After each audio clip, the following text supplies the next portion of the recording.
அன்பான உங்கள் அனைவருக்கும் வணக்கம். ஒரு மகிழ்ச்சியான செய்தியை உங்கள்கிட்ட பகிர்ந்துக்கிறேன். நான் நடித்து இயக்குன படையாண்ட மாவீரா ஓடிடி தளத்தில் அமேசான் பிரைமில் ரெண்டல் அந்த தளத்தில் வந்திருக்கு. அதாவது ஒரு இனமும் வனமும் சிதைந்த வரலாறு சந்தனக்காடு. ஒரு நிலமும் வளமும் திருடப்பட்ட கொள்ளையடிக்கப்பட்ட ஒரு வரலாறு படையாண்ட மாவீரா. அரியலூருங்கிற அந்த சிமெண்டாலை, அந்த கூட்டங்கள் எங்களுடைய மண்ணை சூறையாடி அந்த அரியலூர் மாவட்டத்தையே நீர்மூலமாக்கிருச்சு.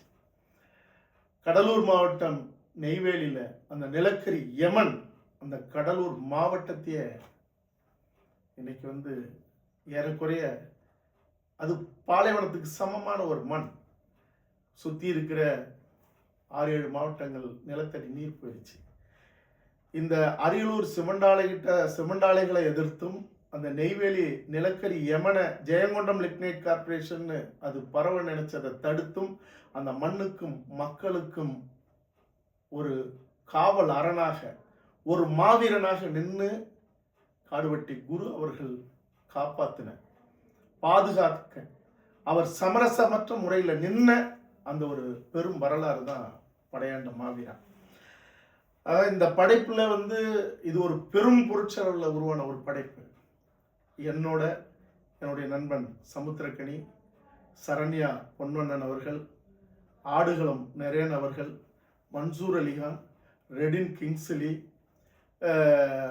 நாயகியாக புஜிதா, மதுசூதன ராவ், பாகுபலி வில்லன் பிரபாகர், ஐயா இளவரசு, ஐயா ஏஎல் அழகப்பன், என்னுடைய மகன் ஒரு இளம் நாயகனாக தமிழ் கௌதமன், இப்படி எண்ணற்ற திரை நட்சத்திரங்கள் இந்த படைப்பில் நடிப்பு கலைஞர்களாக பங்கெடுத்திருக்காங்க. பேரன்பிற்குரிய சகோதரர் 2 முறை தேசிய விருது பெற்ற ஜிவி பிரகாஷ் அவர்களுடைய இசை,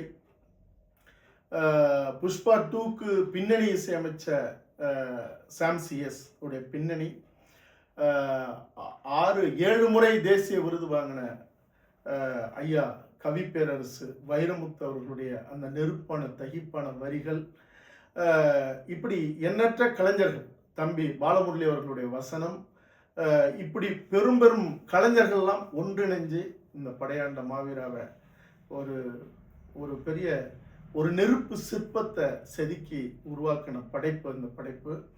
இந்த படைப்பை நான் சந்தனக்காடு எடுத்தேன், முந்திரிக்காட்டு வரலாறு, இது திரைப்படங்கள் எடுத்தேன், தொடர்கள் எடுத்தேன்.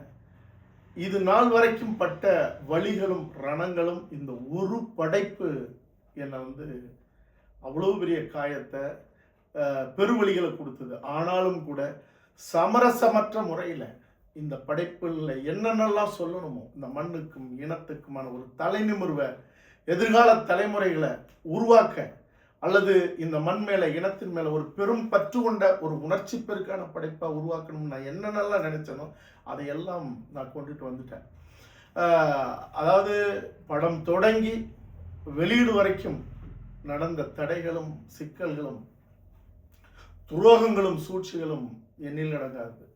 அதுக்கப்புறம் அது திரையில கொண்டுட்டு வரும்போது நடந்ததெல்லாம் படுபயங்கரமானது.